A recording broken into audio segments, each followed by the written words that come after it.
સમાચાર અમદાવાદથી પ્રાપ્ત થઈ રહ્યા છે। ઢોર પાર્ટી અને માલિક વચ્ચે ઘર્ષણ।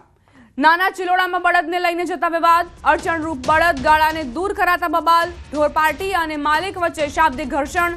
મહિલા પણ ગાડીમાં બેસી ગઈ હતી। સમગ્ર મામલો નરોડા પોલીસ સ્ટેશનમાં પહોંચ્યો હોવાની જાણકારી છે। ઢોર પાર્ટી અને પશુ માલિક વચ્ચે ઘર્ષણના સમાચાર પ્રાપ્ત થઈ રહ્યા છે।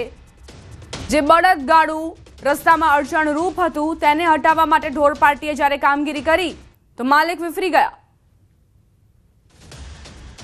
સંવાદદાતા ઋત્વિજ જોડાઈ ગયા છે વધુ જાણકારી સાથે। ઋત્વિજ, શું ઘટનાક્રમ?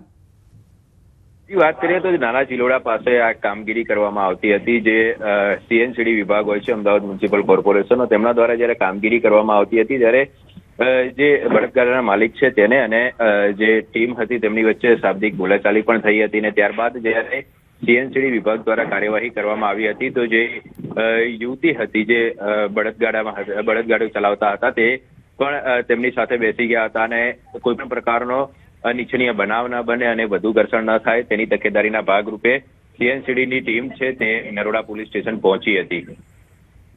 ઋત્વિજ, શું પોલીસ કર્મચારીઓએ વચ્ચે પડીને મામલો શાંત પાડ્યો હતો? અહીંયા જે વિડીયો સામે આવ્યો છે તેમાં પોલીસ કર્મચારીઓ મહિલાને રોકતા જોવા મળી રહ્યા છે।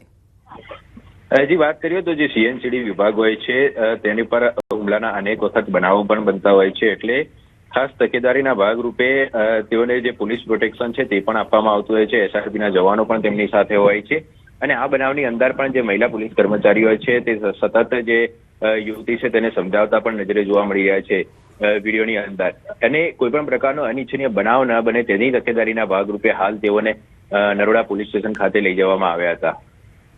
આભાર ઋત્વિજ, જાણકારી આપવા માટે।